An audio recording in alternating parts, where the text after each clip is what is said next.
Travis Wayne Goodsell. So when researching, studying church history, or the Doctrine and Covenants, which is this year's lessons for Sunday school this year, it's necessary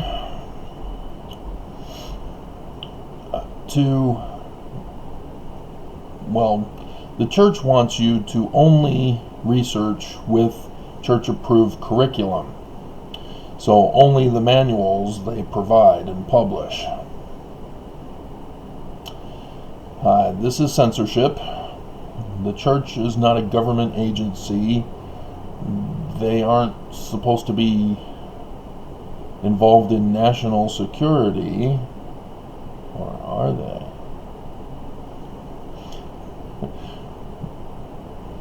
Won't get into that, but they are, but in the wrong way. The bad way. And so, even for Mormons to utilize other Mormons on, say, YouTube channels, no, can't do it. Naughty, naughty. Church doesn't like that.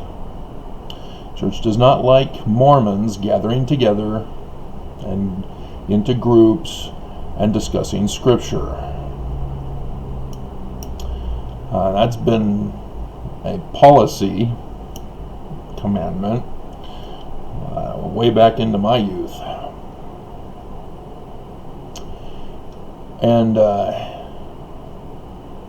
And so, yeah, all of you guys, which are hundreds of thousands in some channels, oops, you Mormons are naughty. You're disobedient. But this is why Mormons leave the church and become ex-Mormons, is because the church censors information. And so those Mormons who seek to find out more about what's going on and what's being held back and kept from us, they learn things that they instantly disapprove of and leave the church. And so, how does one investigate the real church history? Because lots of people say lots of stuff. Lots of people don't say stuff. How are we supposed to do it? Well, Kay Birmingham is a lawyer, and she published a book on her supposed research of church history. And if you want an update for her case, hers, like mine, is still pending, as it looks like the judges in her case, which is the chief judge, the head judge at the Utah court, who didn't want to deal with my case. But she had filed 2 notice of supplemental authorities, which that means she has obtained since the last situation, as she's waiting for Judge Shelby to make his final decision. And I should remember to write that down so I don't forget.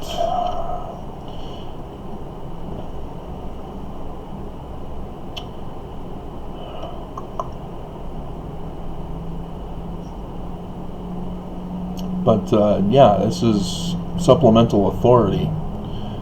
It's what you do before a final judgment is rendered,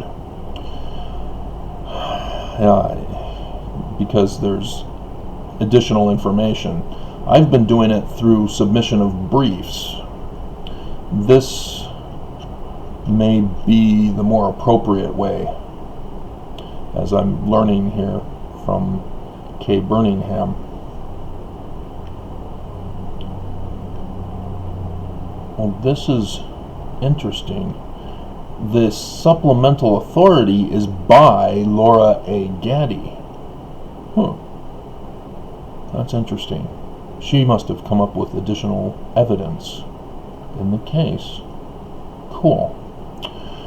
But, yeah, both Laura Gaddy and I are waiting for judges to render their verdict on the church, as Arizona has recently joined in about the Boy Scout connection to the church.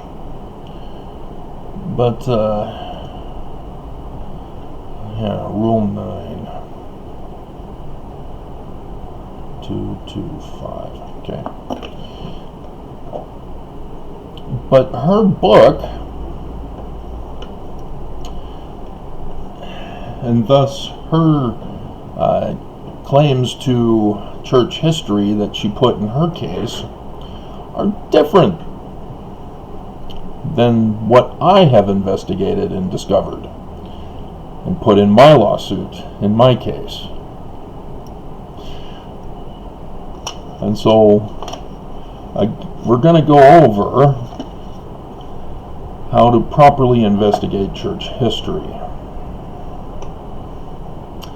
As I've been telling you, I've been watching Castle, and I occasionally intermix it with NCIS. And in both cases, both shows, there's what's called a forensic investigator. Abby Sciuto for NCIS, though more recent episodes have her gone, and I haven't gotten to that part yet to find out how the show kicked her out. If they killed her off or if she just left. Apparently Offset, she was reported as complaining that Gibbs no longer liked her and sicked his dog on her to bite her.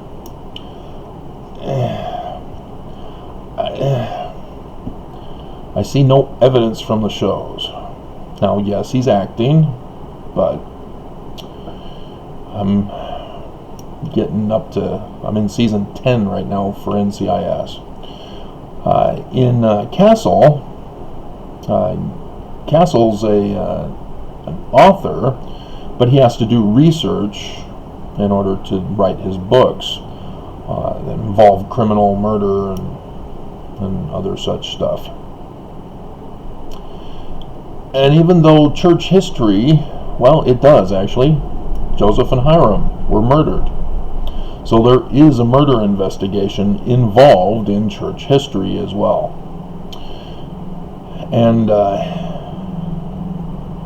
but the origins of Mormonism are a little different.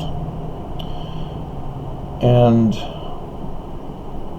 we can't trust what the church provides because there's missing information and there's contradictory information with what the church provides in their manuals and publications. For example, one of the clues that has not been acknowledged by the church is in Doctrine and Covenants, section 1, verse 16, where it says, Babylon shall fall. Now, that's not the ancient Babylon that took the Jews captive. And so this is a code word. And so this is something that needs to be put into the puzzle to figure out. The church acknowledges, as the release of the 1981 version of the Doctrine and Covenants claims, that they decoded what they could from the Doctrine and Covenants. And as I've been going over with you, the hymn, Ye Elders of Israel, reveals true country that is encoded as Babylon.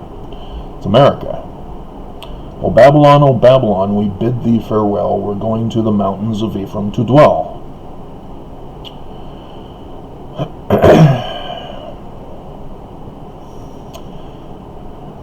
And so it's those little clues and pieces of evidence that we have to assemble together to come up with the bigger picture of church history.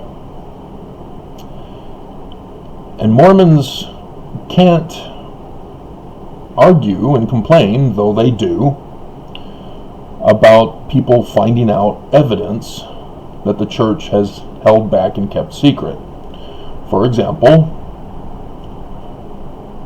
using a hat with one rock, it's actually two, well, the church has consented to say, okay, one rock. And they show a very nice, shiny, polished rock as the one that supposedly was used. But they don't show the hat. Maybe one of Joseph's sons got the hat passed down to him. But these are all clues that have to be categorized. The church, as they are presenting their version of events after the fact that others had found out, still needs to be put into a categorization, but like pieces in a puzzle, you don't put it in the puzzle because you can't rely on the information from the church. Just because they're now presenting something after being exposed as having covered it up, that doesn't give them credibility. That actually means they have no credibility. And so what you do with those pieces of the puzzle is just set them aside into a category file of non-credible source information. When you're dealing with authors, this is who Kay Birmingham utilized in her research. Books like Rough Stone Rolling, No Man Knows My History, Mormonism and the Magic Worldview, those types of books, to base her investigation as primary source material. And they're not. They were not around with Joseph Smith. So any claims they are making in the book need to be primary source information. And so if Wikipedia is quoting authors rather than the primary source, again, you have to file all that and set it aside in a category of secondary, tertiary source material. And for me, I don't go to any of that until I come to a brick wall where I can't figure out which piece of the puzzle goes into the place I'm looking for. Then I would go and refer to these third, fourth, fifth sources to see if they have anything on that subject matter that then I can then springboard into research. But Kay didn't do that. And the majority, well, yeah, all the LDS critics I have seen also fall victim to that. They take that author source material and claim it as primary source material to conclude that the church is a fraud and blah, blah, blah. And you've created the wrong picture in the puzzle. It's like trying to put a square peg in a round hole. You may get it to forced fit, but it's not the right fit.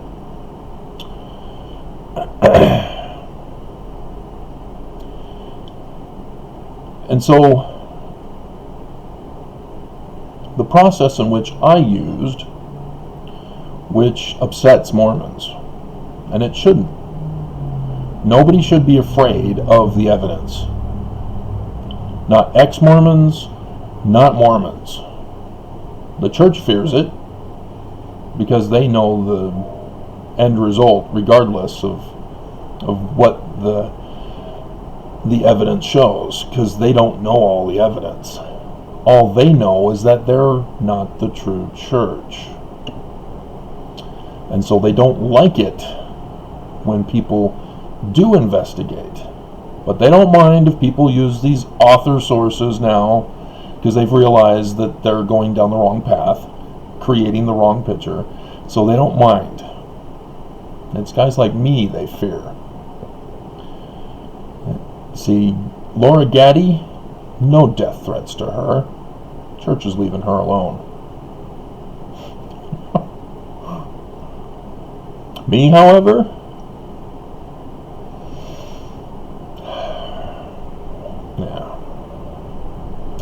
numerous death threats during this whole legal process through both lawsuits. I'm on the second one now. The second one it has included the court, federal judges, and the clerk, as they are all participating in the crime against me from the first case.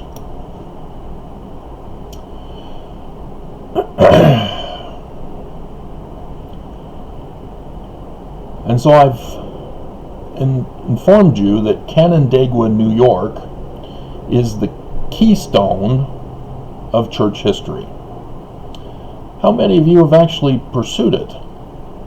Or have you just trusted whatever information I give in my videos? If you are unaware, I originally, in my research, thought that it was a copper shop on the picture of the Joseph Smith farm.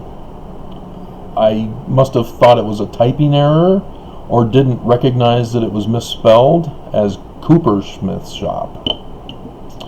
And so I was thinking, copper? Oh, awesome. Well, the Book of Mormon plates could not have been gold, because they would have been too heavy to go running through the jungle with, as Joseph Smith supposedly claims. And so copper plates would have been a little more realistic for the weight needed to be running around with them. And so that helped put the piece, I thought, about where they were made. Yeah. See, Mormons don't like the evidence. Ex-Mormons should like the evidence, but are set in their author source hearsay. And so they don't like the evidence either, because they don't see the big picture of how that makes the Smiths the bad guys. I'll give you a hint, they're the good guys. It's Brigham Young and Heber C. Kimball who are the bad guys in this story. But that's the process I did, was investigate the evidence and put all the pieces together. So the primary source evidence got put in the main puzzle. And there's lots of branch-offs. Just like in a puzzle, you have a 360 branch-off from each thing that you do. And it just keeps branching off and branching off and branching off. And so it's necessary to categorize the bogus stuff with the hearsay stuff, so that you focus on the primary stuff and then go to the hearsay stuff first, and then even the bogus stuff, because the stuff that Joseph Smith talks about, like Babylon, for example. I know from the primary source information that the 1981 version was decoded to some extent, that the Smiths were involved in coding of their records. That is something that needs to be understood when doing church history research, that they are aware of how to code things, to encode. And so yes, it does apply to the Book of Mormon too, ex-Mormons. That's why I've been doing the videos on this. Because none of your hearsay stuff, they don't know anything about it. They should, if they've been doing their research properly. Kay Birmingham should have known. She didn't.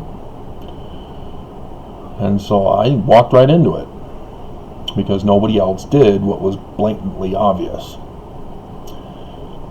And so then I can go back to the "it's not Babylon," which gets put over into the "no, this ain't right" pile,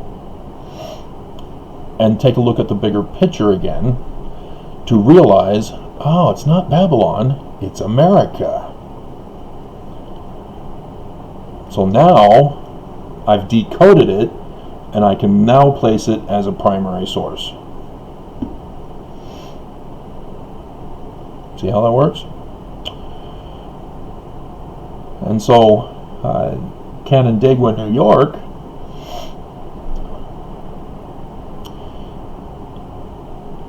is discovered because you go right to Joseph Smith from the Joseph Smith history in the 1838 version of the church, which technically belongs over here, because you can't put it down as gospel truth as a primary source, because we haven't confirmed anything yet. That's just where we start. And so Joseph Smith says that his father is named Joseph Smith as well. So senior and junior. And so when I branched off into senior, I then found out he was a Mason. And Wikipedia does confirm, yes, he was a Mason, and gives us the lodge now. It didn't before. But now they give the lodge, but don't say that he was a Master Mason. I had already learned he was a Master Mason, but now the church finally has allowed to put in that he was a Mason of Canandaigua. They don't say whether it's Scottish Rite or York Rite. They don't say of anybody else who was there. They don't say that he was a Freemason or a Master Mason, because all of that is crucial in understanding. That's part of the branching out that you got to do. You got to find out, well, what's Freemasonry? And when you find out about Freemasonry, then you learn of the two main groups. George Washington was a part of another type of Freemasonry, which was not as big and popular. And you have to make sure that you go over the early 1800 version rather than the post anti-Mason movement version. Those are different too.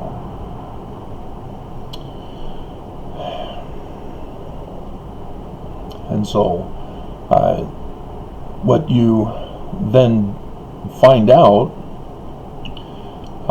after Joseph Smith Sr. is you eventually get around to the character Heber C. Kimball. He was a Mormon. He joined the church, became a prominent Mormon.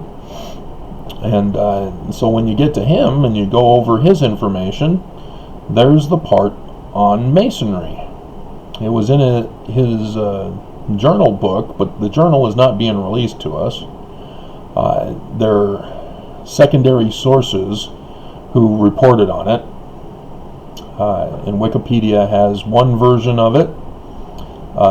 A book source I had found from an author who is a part of the family, which is why he did the book on it. He is another one.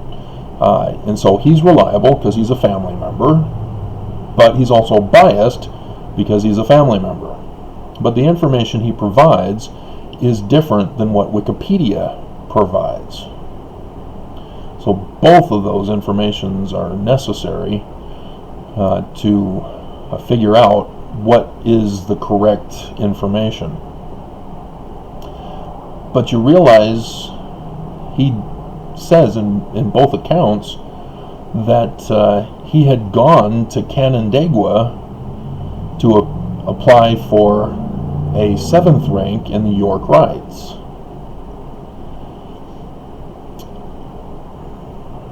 So we get confirmation that yes, indeed, it was York Riots, but Heber never says it was Joseph Smith Sr. He wrote this journal long after. How did he leave him out, of all people? Because he says he was approved. It's the Master Mason who does that approval. How did he miss that?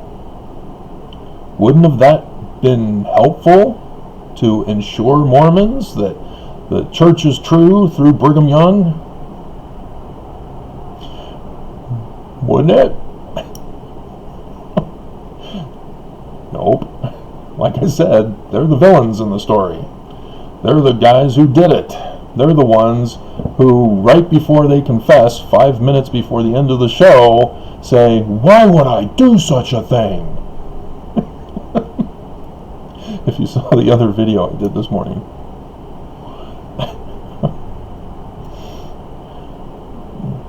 And so, yeah, we have another connection to Canandaigua, New York, that helps clarify the big picture of church history. And he also then leads us to the next thing we need to go into to find out what's going on with church history, is that he says the anti-Mason movement destroyed all the records. Well, they didn't. But now we go and check on anti-Mason movement, if we hadn't already done it when we were doing research on Freemasonry. And when you do anti-Mason movement and Freemasonry, you'll come across William Morgan, who was arrested in Canandaigua, New York, as he was trying to publish a couple of books about a national security threat to the United States of America that he had learned about since the War of 1812, that he was a captain in, thus Captain William Morgan, who served under General Andrew Jackson. And so then the bigger picture comes into play.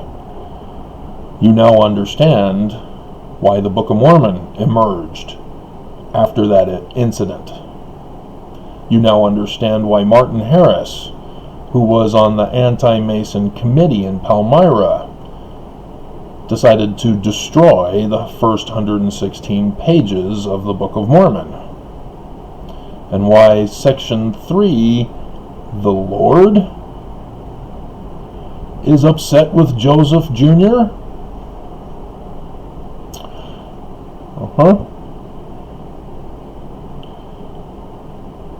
This is how you do research. This is how you uncover the truth. It's not by listening to somebody who says somebody had claimed that Joseph Smith had raped a 14-year-old girl and practiced polygamy in secret, even though an angel supposedly told him that if he didn't do it publicly that he was going to be murdered, and so he was then murdered 12 years later. But yet the church is still true because Brigham Young started up polygamy. Don't get caught up in all that stuff. Stick to the facts, ma'am. Just the facts. And branch out from there. And the big picture emerges. And yes, the big picture is terrifying. Even more terrifying than Thanos snapping his fingers and ceasing all life in the universe to stop. If you saw my thumbnail on that one. As long as the YouTube employee hasn't deleted it too. So, yeah, I mean, we are now living in what was warned about. That's why I do these videos. And I have been doing these videos is because I knew when I first learned about the total solar eclipse. Because, yes, you're gonna have to learn astronomy in order to understand church history. That Holiness to the Lord parchment. That's a star chart. So, I hope that helps you understand how you were supposed to investigate. And yes, you'd have to dedicate your whole life to doing it. Even though we have Google to make it go quicker, it still takes time. Because technically I only got up to 1829 and have done some supplemental additions to the book that I published, such as Coopersmith shop replacing the Coppersmith shop that I originally thought it was. So, but yeah, learning about Coopersmith shop made more sense. And so getting the accurate information really helps with the big picture. But Harmony, Pennsylvania, oh man, I am the man.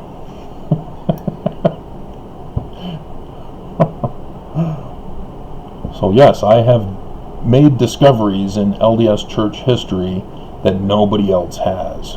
Nobody else has talked about it. And so you Mormons, they're going to continue to only listen to Mormons, because they're never going to do their own study of church-approved materials. They want to listen to other people tell them what to believe. And it has to be from a Mormon, because if it's from me, they don't want to listen, because I have this tone.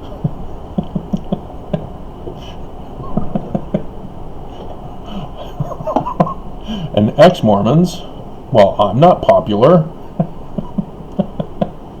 I'm coming up with stuff that nobody's ever heard of, and the Smiths are good? No! Smiths are bad! So, alrighty. I'm at 33 degrees. 33, so we'll end here.